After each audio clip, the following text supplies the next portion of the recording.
अस्सलामुअलैकुम जी, कैसे हैं आप सब। उम्मीद करती हूँ सब खैरियत से होंगे।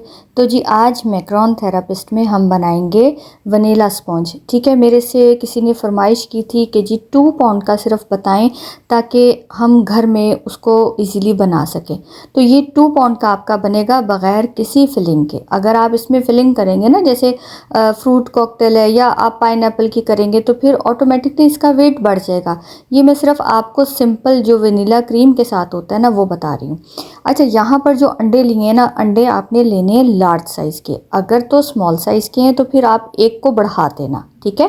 क्योंकि बाज़-औक़ात अंडे छोटे होते हैं, तो उसमें से ज़ाहिरी बात है जितना उसका साइज़ होगा तो वो अगर आप उसको ग्राम में लेंगे तो उसका वेट कम होगा।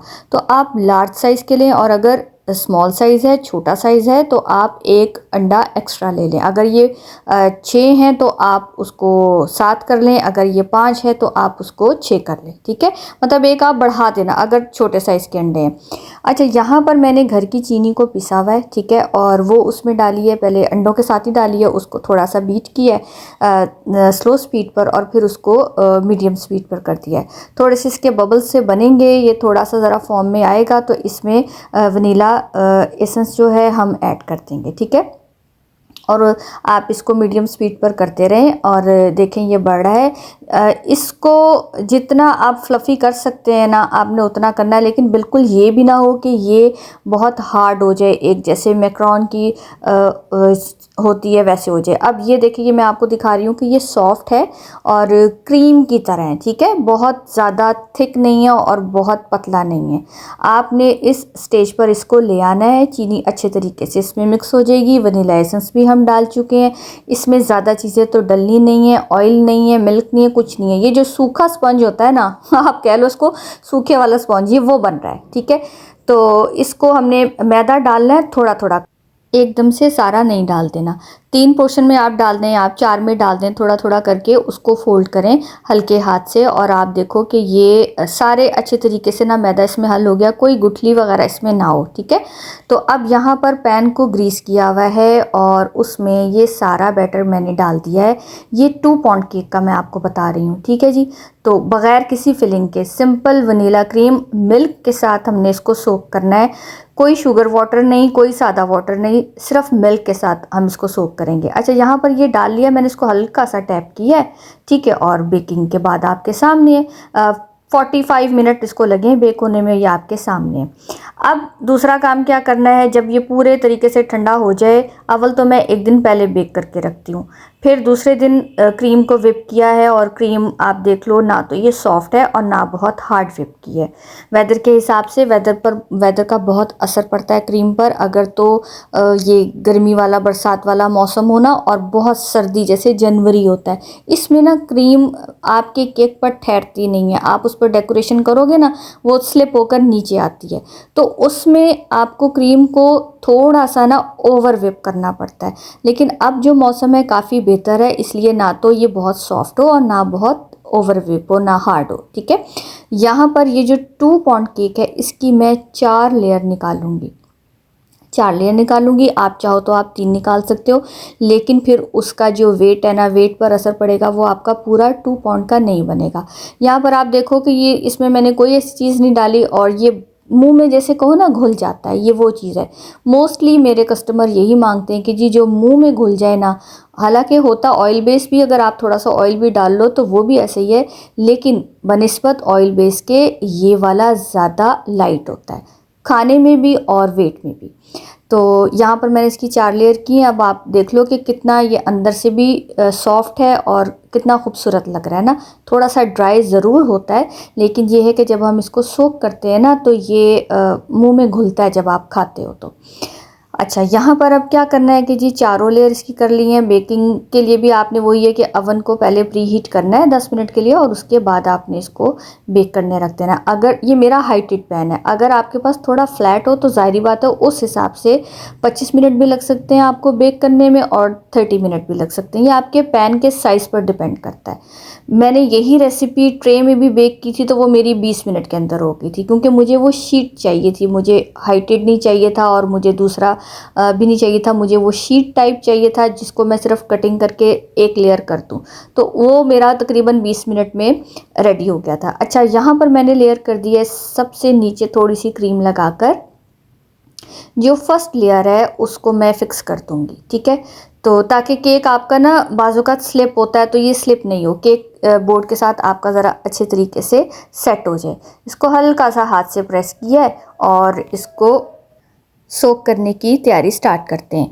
तो यहाँ पर जो मिल्क हमने लेना है, दूध लेना, वो आप चाहे खुला ले लो, चाहे आप डब्बे का ले लो, जो अच्छा लगता है। मैंने डब्बे का लिया है क्योंकि खुले में वो फ्लेवर नहीं होता जो डब्बे के दूध का होता है। तो खैर ये आपके ऊपर डिपेंड करता है। और मैंने इसमें कोई कंडेंस मिल्क नहीं डाला, कुछ नहीं, सिंपल दूध है, कुछ भी नहीं डाला।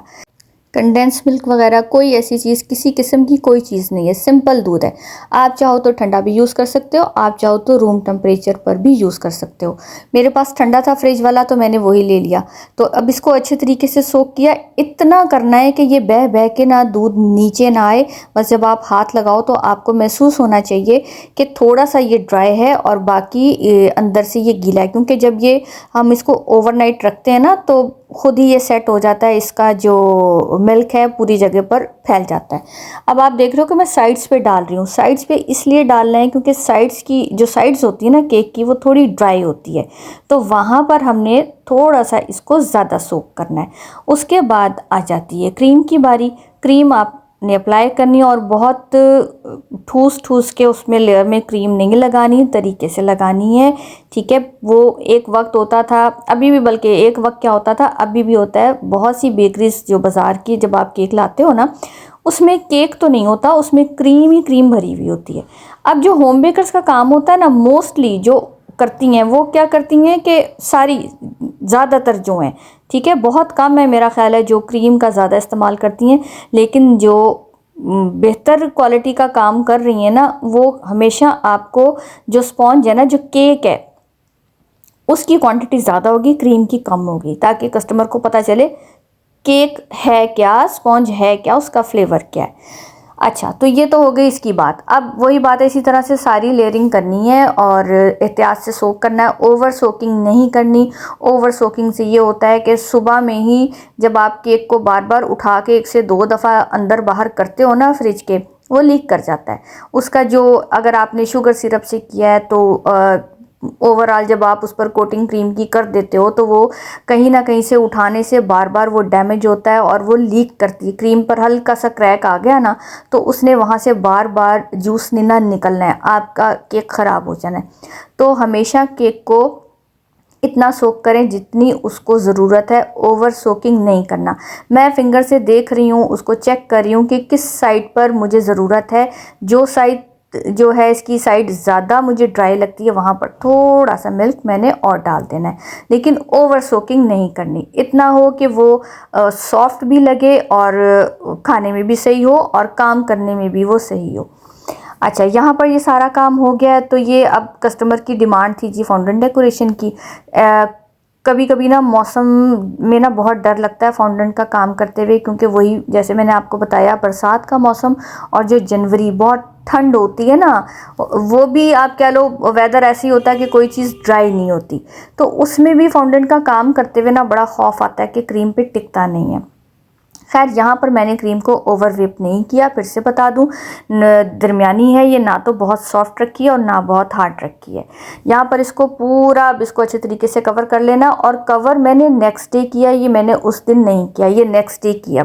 ओवरनाइट इसको फ्रिज में रखा है, अच्छे तरीके से ये सोक हो गया है। और अब इसको नेक्स्ट डे ये जो है मैं इस पर सारा इसको नीट करके इस पर जो डिज़ाइनिंग है वो कर रही हूँ। बेहतर है कि जो फॉन्डेंट की आपकी डेकोरेशन है ना, वो आप एक दिन पहले उसको बना के रखें ताकि वो थोड़ी सी ड्राई हो और वो क्रीम पर सही सेट हो जाए। ड्राई होगी ना तो वो वेट में भी लाइट हो जाएगी और जब वो हल्की हो जाएगी ना तो क्रीम पर वो टिक भी आसानी से जाएगी। बेकिंग के लिए सारी चीज़ें आपकी रूम टेम्परेचर पर होनी चाहिए, जैसे कि अंडे हैं उसमें और मैदा है। मैं बाज़-औक़ात फ्रिज में रखती हूँ जब ऐसा मौसम हो ना कि ख़तरा हो आपको कि कीड़े पड़ जाएंगे, तो मेरी जो ऐसी चीज़ें होती हैं ना फ्रिज में रखती हूँ मैं। खैर ये एक टिप है जो आप अगर चाहो तो आप फ्रिज में उसको रख सकते हो, उस तरह कीड़े नहीं पड़ सकते। बाकी ये कि जब आपको बेकिंग करनी हो आप आधा घंटा पहले उसको निकाल के बाहर रखो मेजरमेंट करके, और उस हिसाब से आप उसकी तैयारी स्टार्ट कर दो।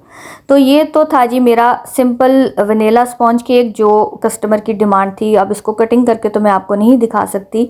तो इंशाल्लाह किसी नई रेसिपी के साथ दोबारा हाजिर होंगी। अपना बहुत बहुत बहुत सारा ख्याल रखें, मुझे दुआओं में याद रखें। अल्लाह हाफिज़।